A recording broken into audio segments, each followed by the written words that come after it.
Hey, it's Dr. Fred here with Creating Chiropractic Believers video. And why do we want to create chiropractic believers? Because the principle says chiropractic is a lifestyle. And if you want to change the way people live, because the principle of chiropractic, then you have to change what they believe. Why? Because our subconscious mind runs 99 to 95% of our life. And so many people are stuck in a subconscious rut that they keep repeating these behavior patterns over and over and over again. And we want them to come in, right? They come in, whatever reason they come in, back pain, doesn't really matter. We want to take them from back pain into a different life. Would you guys agree? Isn't that what our purpose is? Take them into a different life. So if we learn how to rewire their subconscious mind, we can turn more people into lifetime patients. And isn't that what we really want to do? So what I'm going through, why we say creating chiropractic believers, when we change what they believe, we change the way they live. And then we can really fulfill the purpose chiropractic. Now you can go through all the profession. There's tons of people that will show you how to close people. There's tons of people that may associate their symptoms, their pain with an emotion. And that can be more of a transactional relationship. And if you haven't done that yet, then that is a great place to start. It's a really strong foundation. It will certainly get people into your care. And if you're struggling getting any patients, that is fundamental sales. And that's more of a transactional relationship. And that will definitely grow your practice. If you want to go to the next level where you want very high retention and you want 80 to 90% or more of your people getting in your program, moving into lifetime care, then it's learning how to rewire their subconscious mind and subconscious decisions. And that's what Creating Chiropractic Believers is all about, which is why we have our boot camps, which is intense self-empowerment training. So if you look at yourself, again, people come in for one reason, they're wired already, I've been to chiropractors, doctors, crack my back, whatever it is, and you want to change what they believe and what they live, you're really a self-empowerment coach because people are coming in and you're changing their mindset, right? And we give them the principle, we give them x-rays, we give them facts. When it's been shown, facts have maybe 20% influence, but people come in with these belief systems. Not everybody's in an empowered state. Facts will change a person that already believes they have power to change. But it's been shown, David Hawkins proved through kinesiology, 78% of the population function in a weakening consciousness.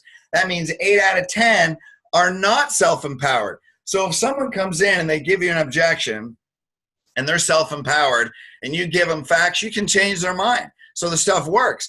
But do you want to do it 9 out of 10 times? That's why we're having these videos. So I'm going to go over a subconscious pattern. It's called 3 Obstacles of Change. Now, I got this from Tony Robbins, Strategic Intervention. And this is how, he claims to have thousands and thousands of people that were 9 out of 10 on suicide, and he brings them into an empowered state. We figure if you're at the lowest end of the emotional tone scale, like you're about to commit suicide, right? That's elimination. And you can get into an empowered state. Man, do you think we could get a spouse to the workshop? Do you think you could get a family under care? So when you understand these principles, and this is taken right from Boot Camp 1, Creating Chiropractic Believers Boot Camp 1, and it's three, how many obstacles of change? 1, 2, 3. The first one I'm going to go over in this video, and that's when something is inevitable. So when something's inevitable, a person knows no matter what I do, I'm always going to get the same result. What's that mean? What's that create? That creates an emotion of being powerless. Now, an empowered person can change with facts, but a powerless person is not going to change with facts. So what's an example? Something that's inevitable. Well, 3 things come to the top of my mind. Have you ever heard, Doc, it's my genetics? Now, a person can believe it's their genetics, but if they're in an empowered state, you can change their mind with facts. But have you ever had somebody, nope. Why? Because they've been wired. They grew up with, this is your genetics. We've had it. Your daddy had it. Your grandpa had it. You're going to have it. Your kids are going to have it, right? And so that's been so hardwired in their brain that your facts don't shift them. It's my genetics. It's just the way it is, right? So when we look at 4 qualities that make a decision powerful, the earlier decision was made, more powerful it is. They could have grown up with this as your genetics, and that's where your facts aren't going to help. So let's just take this one, and then on the successive videos, we'll go through other ones. These are so important because this can change a person that is in a powerless emotional state. So someone says, Doc, it's my genetics. Well, let's give you the other two. Another one is scoliosis, right? How many times they've been told you can't change the scoliosis?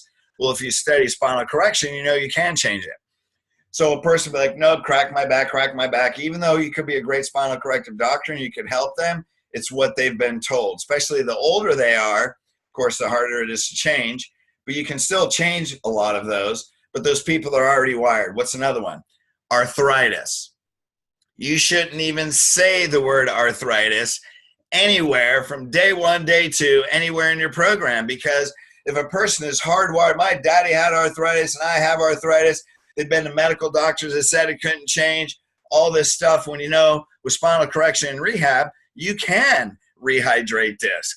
I've seen spurs resorb. And arthritis is just inflammation in a joint. So it could be degenerated, but at least if you take out the inflammation, right, you've taken out arthritis. So the bottom line is if you even say the word arthritis, you're tapping into potentially years of belief system that's been wired in their subconscious mind, and then they automatically respond with an emotion. That's going to be a person in a powerless state. So it's my genetics, scoliosis, and arthritis. Now we can go through these on different videos. Right now I'm going to take it's my genetics. So let's just say it's blood pressure. Doc, it's my genetics. So you have a history of heart problems. Yeah. So have any of your relatives died of a heart attack? Well, yeah. Then that should be in your consultation. Any history of heart attacks in your family? Well, I've had a couple uncles die. So knowing it's your genetics, that's got to be one of your greatest fears. Would you agree? Boom, you got to tap into it, man. You got to hit them right in the jugular, because that emotion, if you don't bring that emotion out, they're covering up all their emotion, and what they're trying to do is bury it under a belief system. So first of all, I would say that. Then the next thing, anybody that's in a lower emotional tone, first thing you got to do is validate them. If you don't validate them, they don't think you'll understand them. So anytime somebody says it's my genetics, number one, validate them, which would be something like, well, you must feel that because it's in your genetics, that disease or your high blood pressure is ultimately inevitable. So you're on medication because you don't want to have a heart attack like the rest of your family, because that would be, or like your uncles or whatever, that would be your greatest fear. And I saw in your application you have a wife and kids, right? So that would be the last thing. But yet you probably feel trapped because it's in your genetics. So what am I doing? I'm talking about their powerlessness. Now we have to give them a pattern interruption. By the way, this comes out of 7 Steps to Mastering Change. That's the template. That's the whole product we have. That's a 7-step template Tony Robbins uses, self-empowerment template. If you follow those 7 steps, you can change someone's perspective. So I'm just taking these steps out. So number 1, validate them. Number 2, ask them a powerful question that helps them see from a different perspective. And ultimately, they have to take responsibility. That's step 3. So first one, hey, I can see you're stressed. You probably feel like you're trapped. What's the second one? Second step, ask a question. So let me ask you a question. That's a big Joe Boreal line right there. Love Joe, my brother from another mother. Let me ask you a question. Do you believe that everybody with a genetic predisposition ends up with a disease? Now that answer has got to be no, right? So what you did was you found the exception. So they believe that. So now what you're doing is you're pattern interrupting. You're interrupting that thought pattern. If anybody's stuck on a pattern, boom, you got to knock them off tracks, like knocking a train off the tracks, right? They're on a certain emotional track, knock them off the tracks. Do you believe every person with a genetic predisposition ends up with a disease? Well, they likely will, right? I know, I get it. A lot will. Hey, if you do the same things, like if you live the same life, had the same diet, had the same beliefs, had the same, that is your uncle, same posture, probability you're going to get that's pretty high. And you already have high blood pressure. There's patterns in family, no question. But do you believe every person gets that? And they'll say no. I would say, well, if you had a genetic predisposition and you did things differently, is it possible you might not end up with the disease? So what you do is you soften it. Is it possible? Right? Now they got to say yes, because it's possible. They can't say no, that it's totally impossible. And then what you'd say, we've helped a lot of people that had genetic predisposition in their family to heart attacks and blood pressure. And there's a lot of research that shows that part of that is not only maybe genetics, but part of that is coming from your spine. Now you would give them facts, because now they're open to it, because you just said it's possible. So if that could be a cause in you, and we could lower that probability, now I'm not going to say necessarily fix them if they're stuck on it, and we could lower that probability that you would suffer with that, would you want me to take a look at that? Yes. Boom. Now they open the door. See, what you did was you've opened their mind.